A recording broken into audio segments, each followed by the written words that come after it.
এই মৃত্যু হচ্ছে খুবই গুরুত্বপূর্ণ একটা সাবজেক্ট। যদি আমরা মৃত্যুর স্মরণ করি তাহলে অবশ্যই আমরা পাপাকার্য থেকে, অন্যায় থেকে দূরে সরে আমরা সুপথে আসতে পারি। মৃত্যুকে যদি আমরা ভালো করে স্মরণ করি, মৃত্যুর বাস্তবতাটাকে যদি আমরা একটু ভালোভাবে বুঝি এবং সেটাকে আমরা ইমাজিন করি, তাহলে অবশ্যই আমরা কোনোদিন পাপ করতে পারি না, আমরা কোনোদিন গুনাহ করতে পারি না, আমরা কোনোদিন চুরি চামারি করতে পারি না, ডাকাতি করতে পারি না, জেনা করতে পারি না, আমরা শরাব পান করতে পারি না, আমরা সমস্ত রকমের পাপাকার্য থেকে দূরে থাকতে পারবো কেবলমাত্র সেই দিন যেই দিন আমরা মৃত্যুটাকে খুব গভীরভাবে কল্পনা করব, ভাববো, আমরা খুব করিব হয়ে আমাদের মৃত্যুটাকে দেখার চেষ্টা করব। মৃত্যু যে কত নিকটে, এটা নিকটে হওয়ার পরেও কিন্তু মনে হচ্ছে কিছু ব্যতিব্যস্তশালী মানুষদের জন্য যে মৃত্যু মনে হচ্ছে কোটি কোটি মাইল দূরে তারপরে রয়েছে। অথচ রাসূল সাল্লাল্লাহু আলাইহি ওয়াসাল্লাম বলেছেন মৃত্যু তোমার কত নিকটে যে তুমি বুঝেও কল্পনা করতে পারবে না, সেটাকে তুমি ক্যালকুলেশন করে উদ্ধার করতে পারবে না। আমার মুসলমান ভাইরা, দেখুন আল্লাহ তাআলা কি বলছেন। আল্লাহ রাব্বুল আলামিন বলেন ইন্নাকা মাইয়িতুন ওয়া আন্নাহুম মাইয়িতুন। হে নবী, আপনি মৃত্যুবরণ করবেন এবং আপনার শত্রুরাও মৃত্যুবরণ করবে। অন্যত্র আল্লাহ রাব্বুল আলামিন আরেকটি আয়াতে বলেন ওয়ামা জাআলনা লিবাশারিন মিন ক্বাবলিকাল খুলদা। হে নবী, আপনার পূর্বে কোন মানুষের জীবনকে আমি অনন্তকালের জীবন করে রাখি নাই। অর্থাৎ নবী গো, আপনার পূর্বে যত মানুষ এই পৃথিবীতে এসেছে সকল মানুষকে আমি মৃত্যু দিয়েছি। এই পৃথিবীতে কোন মানুষ মরণের হাত থেকে রেহাই পায় নাই। আল্লাহ রাব্বুল আলামিন নবীকে সম্বোধন করে এই কথাগুলো বলতেছেন কেন? কারণটা কি? কারণটা আল্লাহ রাব্বুল আলামিন নবীকে বলছেন, নবী তুমি আমার হাবিব, তুমি আমার বন্ধু, তুমি আমার দোস্ত, কিন্তু তুমি ভুলে যাইও না তুমি আমার বন্ধু বলে তুমি ছাড় পেয়ে যাবা। নবী মুহাম্মদ সাল্লাল্লাহু আলাইহি ওয়াসাল্লাম কে সম্বোধন করে আল্লাহ বলছেন যে হে মুহাম্মদ, তুমি আমার বন্ধু বলে এটা কল্পনা করো না যে তুমি ছাড় পেয়ে যাবে। তোমার পূর্বে এই পৃথিবীতে যত নবী এসেছে, যত রাসূল এসেছে এবং ওই নবী রাসূলদের যত শত্রু এসেছে, সকলেই এই পৃথিবী ছেড়ে চলে গেছে। তোমাদেরকেও একদিন এই পৃথিবী ছেড়ে চলে যেতে হবে। জোরে বলুন সুবহানাল্লাহ। আল্লাহ রাব্বুল আলামিন বলেন কুল্লু নাফসিন যায়িকাতুল মাউত ওয়া নাবলুয়াকুম বিশ-শাররি ওয়াল খায়রি ফিতনাতান ওয়া ইলাইনা তুরজাউন। এই পৃথিবীর প্রত্যেকটা মানুষের মরণ হবে, যার জীবন আছে তার মরণ হবে, এবং আমি আল্লাহ মানুষকে ভালো এবং মন্দের মধ্যে পতিত করে পরীক্ষা করতেছি। জোরে বলুন সুবহানাল্লাহ। ওয়া ইলাইনা তুরজাউন, এবং তোমাদের সকলকেই আমি আল্লাহর কাছে প্রত্যাবর্তন করে আসতে হবে। জোরে বলুন সুবহানাল্লাহ। আয়াতের দিকে লক্ষ্য করুন, আল্লাহ তাআলা স্পষ্ট করে বললেন যার জীবন আছে তার মরণ ঘটবে, অর্থাৎ যার আত্মা আছে তার মরণ ঘটবে। প্রত্যেক আত্মাকে, প্রত্যেক জীবনকে মৃত্যুর স্বাদ গ্রহণ করতে হবে। তারপরে আল্লাহ তাআলা কি বললেন যে আমি মানুষকে সচ্ছল এবং অসচ্ছল রেখে মানুষকে আমি কি করেছি, ভালো মন্দের মধ্যে পতিত করে, খারাপ অবস্থায় পতিত করে আমি আল্লাহ মানুষকে পরীক্ষা করতেছি। জোরে বলুন সুবহানাল্লাহ। এবং এই পৃথিবীর সকল মানুষকেই আমি আল্লাহর কাছে ফিরে আসতে হবে। কোরআনের আয়াত স্পষ্ট যে আল্লাহ তাআলা এই পৃথিবীতে কিছু মানুষকে সচ্ছল ভাবে রেখেছেন, অর্থাৎ ধন সম্পদ দিয়েছেন, টাকা পয়সা দিয়েছেন, ধনী করে এই পৃথিবীতে রেখেছেন। আবার পক্ষান্তরে কিছু মানুষকে আল্লাহ তাআলা গরিবী দিয়েছেন, তার কাছ থেকে ধন কেড়ে নিয়েছেন, অসহায়তা দিয়েছেন, দুর্ভিক্ষ দিয়েছেন, কষ্ট কাঠিন্যের মধ্যে তার জীবনকে দুর্বিষহ করে দিয়েছেন। এই দুই ভাবে আল্লাহ তাআলা মানুষের অবস্থা কেন করলেন? আল্লাহ তাআলা বলছেন ওয়া নাবলুয়াকুম, যাতে করে আমি মানুষকে পরীক্ষা করতে পারি। বলে বলুন সুবহানাল্লাহ। সুতরাং আমার মুসলমান ভাইরা, যাদেরকে আল্লাহ তাআলা অর্থ দিয়েছে, ধন দিয়েছে, টাকা পয়সা দিয়েছে, আল্লাহ তাআলা তাকেও পরীক্ষা করছে।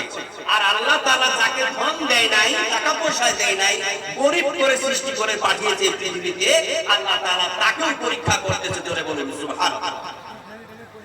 আল্লাহ রাব্বুল আলামিন ধনী মানুষের জন্য পরীক্ষা রেখেছেন যে ও ধনী মানুষেরা, ও আমার ধনী বান্দারা, আমি তোমাদেরকে ধন সম্পদ দিলাম, টাকা পয়সা দিলাম, তোমরা এই ধন সম্পদ দিয়ে অবস্থা খারাপ হচ্ছে না?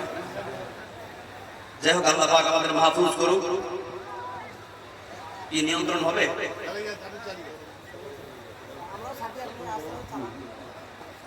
ঠিক আছে, আপনারা পরিবেশের দিকে লক্ষ্য রাখুন। হ্যাঁ, আমি আলোচনা করি।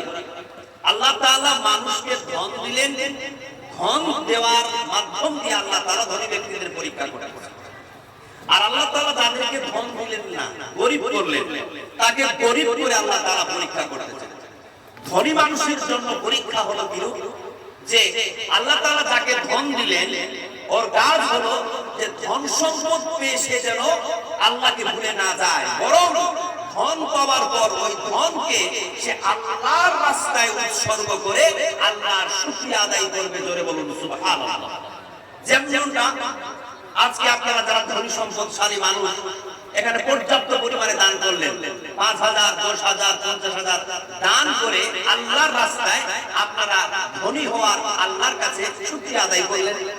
আর যারা গরিব, যাদের টাকা পয়সা নাই, যারা হয়তো দিতে পারলেন না, কিচ্ছু নাই, খেতে খান, আপনারা আল্লাহর উপরে ধৈর্য ধারণ করুন। আল্লাহ আপনাকে যে অবস্থায় রেখেছেন, এবং এইভাবে আপনি আল্লাহর শুকরিয়া আদায় করবেন। আপনি এমনটা কখনো করবেন না যে আল্লাহ তুমি আমাদের গ্রামের অমুক ব্যক্তিটাকে এত ধন সম্পদ দিলা, এত টাকা পয়সা দিলা, এত বিরাট জীবন যাপন দিয়েছো, আর আমাকে এত কষ্ট, এত গরিব, এত মানে দুর্বিষহ করে আমার জীবনটাকে তুমি রেখেছো, আমি কি অপরাধ করেছিলাম আল্লাহ? আমি তোর আর ইবাদত করব না, তোর কোনো বান্দেগি করব না, তুই যখন আমাকে কিছুই দিবি না, তাহলে তোর ইবাদত করে আমি করব না। এইভাবে কখনো বলা যাবে না। বরং আল্লাহ আপনাকে গরিব করে পাঠিয়েছে। এই গরিব করে পাঠানোর পিছনে আল্লাহ তাআলা আপনার জন্য পরীক্ষা রেখেছে, যে যাকে আমি কষ্ট দিলাম, দুর্ভিক্ষ দিলাম, গরিব করে পাঠালাম, দেখি ওই বান্দা আমার তার সেই অবস্থার উপরে সবরে ইখতিয়ার করে, সবরে তাহমিল হয়ে সে আমার শুকরিয়া আদায় করতে কি করতে পারে। সুতরাং আমরা বুঝতে পারলাম, যারা আমরা ধন সম্পদশালী মানুষ, আমরা আল্লাহর রাস্তায় ধন ব্যয় করে আল্লাহর শুকরিয়া আদায় করব। আর যারা আমরা গরিব, তারা আমরা আমাদের নিজের অবস্থার উপরে সবর ইখতিয়ার করে আল্লাহর শুকরিয়া আদায় করব। সুবহানাল্লাহ। আমার মুসলমান ভাইরা, আপনারা কি জানেন এই পৃথিবীতে বর্তমান যত মানুষ আছে এবং যত মানুষ কবরে চলে গেছে, পূর্ব কিয়ামত পর্যন্ত যত মানুষ পৃথিবীতে আসবে, এই সকল মানুষগুলোকে আল্লাহ তাআলা এই পৃথিবী সৃষ্টির ২৫০০ বছর পূর্বে সৃষ্টি করে আলামে আরওয়াহ রূহের জগতে রেখে দিয়েছিলেন। জোরে বলুন সুবহানাল্লাহ। কখন? এই পৃথিবী সৃষ্টি হওয়ার ২৫০০ বছর পূর্বে যত মানুষ পৃথিবীতে এখন বর্তমান আছে, যত মানুষ কবরে চলে গেছে, যত মানুষ পূর্ব কিয়ামত পর্যন্ত এই পৃথিবীতে আসবে, সকল মানুষের আত্মাগুলোকে, রূহগুলোকে সৃষ্টি করে আল্লাহ তাআলা এই পৃথিবী সৃষ্টির ২৫০০ বছর পূর্বে আলামে আরওয়াহ রূহের জগতে রেখে দিয়েছে। তারপরে আল্লাহ পাক রব্বুল আলামিন ওই রূহের জগতে সকল মানুষদের কাছ থেকে একটা ওয়াদা করিয়ে নিয়েছেন, একটা আহদনামা নিয়েছেন। আল্লাহ পাক রব্বুল আলামিন সকল আত্মাদের সামনে বললেন, আলাস্তু বিরাব্বিকুম, আমি কি তোমাদের রব নই? তখন আমরা সকলে বলেছিলাম ক্বালু বালা ওয়া শাহিদনা, জি হ্যাঁ আল্লাহ আপনি আমাদের রব, আমরা সাক্ষ্য দিলাম। এই ঘোষণাটা, এই ওয়াদাটা আল্লাহ তাআলা কেন করলেন? এই ওয়াদাটা আল্লাহ তাআলা এই জন্য করলেন যাতে করে কঠিন কিয়ামতের দিন যখন আমি মানুষদের হিসাব দেব, যখন আমি মানুষদের বিচার করব, তখন যাতে করে এই মানুষেরা এই কথা না বলতে পারে যে আল্লাহ তুমি যে আমাদের রব, তুমি যে আমাদের মালিক, তুমি যে আমাদের খালিক, আমাদেরকে যে তোমার ইবাদত করতে হবে এটা তো আমরা জানতাম না। তার জন্য আল্লাহ তাআলা আমাদের পৃথিবীতে আসার আগে আল্লাহ তাআলা আমাদের কাছ থেকে এই ওয়াদা নিয়ে রেখেছেন এবং আমরা ওই ওয়াদাতে কি করেছি? স্বীকারোক্তি দিয়েছি। ক্বালু বালা, জি আল্লাহ আপনি আমার রব, আমরা সাক্ষ্য দিলাম। বাঁচার আর কোনো পথ আছে? নাই। এই যে আপনারা বসে আছেন এই জায়গায়, যত মানুষ সেই জায়গায় বসে আছেন সবাই ওই আলামে আরোহান রূহের জগতে বলেছিলেন জি আল্লাহ আপনি আমার রব, অবশ্যই আমরা আপনার গোলামি করব। তারপর যখন আমরা পৃথিবীতে চলে আসলাম, এই পৃথিবীতে আসার পরে আমরা আমাদের রবকে ভুলে গেলাম, রবের ইবাদত করা ভুলে গেলাম, দুনিয়ার মায়ায় মমতায় পড়ে আমরা আল্লাহকে ভুলে বসলাম। একটা দিন আসবে মালাকুল মউতের হাত ধরে আবার আমরা চলে যাব কবরের জগতে, ঠিক কি না? একদিন সবাইকে আমাদের চলে যেতে হবে কবরের জগতে। এবার বলুন, কবরের জগতে যখন আপনি পাড়ি দেবেন, আমি পাড়ি দেব, কবরের জগতে যখন প্রথম প্রশ্ন আমাদের করা হবে সেই প্রশ্নটা কি ভাই? বলুন, মান রাব্বুকা, তোমার রবকে একবার লক্ষ্য করে দেখুন। আল্লাহ তাআলা প্রথম শিক্ষা দিলেন আমি কি তোমাদের রব নই? রব সম্পর্কিত। তারপর যখন আমরা দুনিয়ার জগতে আসলাম, দুনিয়ার জগৎ অতিক্রান্ত করে কবরের জগতে চলে গেলাম, তখন আবার ফেরেশতাদের মাধ্যম দিয়ে আল্লাহ তাআলা প্রথম প্রশ্ন করবেন মান রাব্বুকা, তোমার রব কে? প্রথম যে শিক্ষা আল্লাহ তাআলা দিলেন ওটা হচ্ছে রব সম্পর্কিত। কবরে যাওয়ার পর প্রথম যে প্রশ্নটা করবে ওটাও আবার রব সম্পর্কিত। ঘটনা কি ঘটবে? যে সকল আল্লাহর বান্দারা পৃথিবীতে আসার পর আল্লাহর তার রবের কথা মতো চলেছে, রবের ইবাদত করেছে, সেই সকল বান্দারা কবরের মাঝে গিয়ে বলবে রব্বি আল্লাহ, আমার রব আল্লাহ। কিন্তু যে সকল বান্দারা এই পৃথিবীতে আসার পর তার রবকে ভুলে বসেছে, তার রবের ইবাদত বান্দেগি করে নাই, সেই সকল বান্দারা ওই কবরের মাঝে কিন্তু আর সঠিক উত্তর দিতে পারবে না।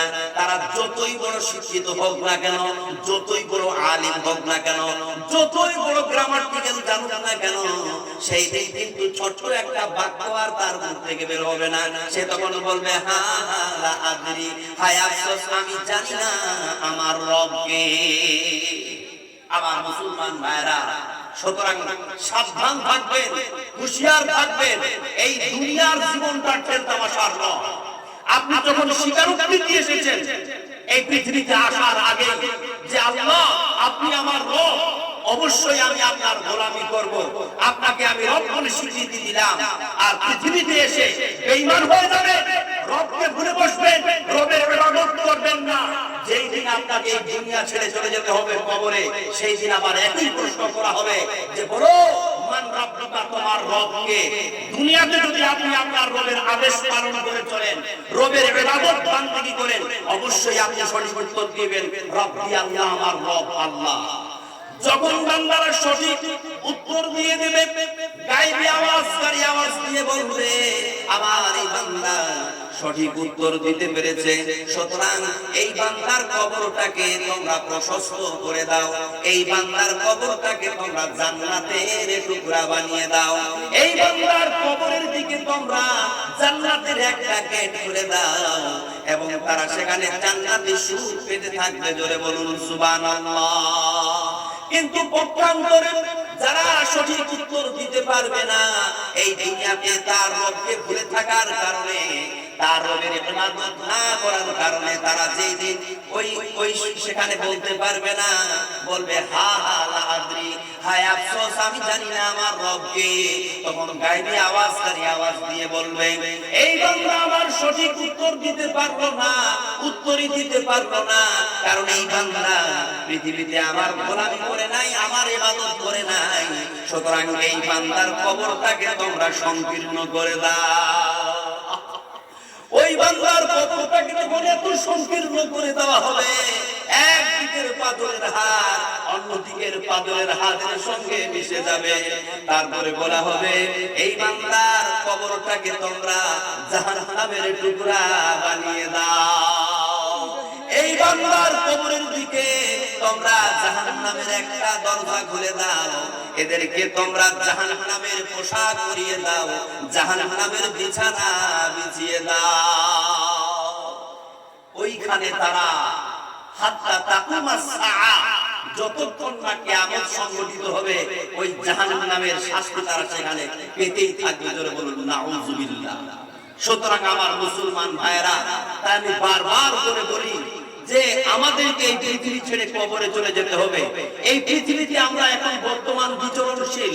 আল্লাহকে যখন আমরা প্রতিশ্রুতি দিয়ে এসেছি যে আল্লাহ আপনি আমার রব, অতএব আমাদের কর্তব্য, আমাদের দায়িত্ব হচ্ছে আমাদের রবের ইবাদত করা, বান্দেগী করা, আমাদের রবের আদেশ মেনে চলা।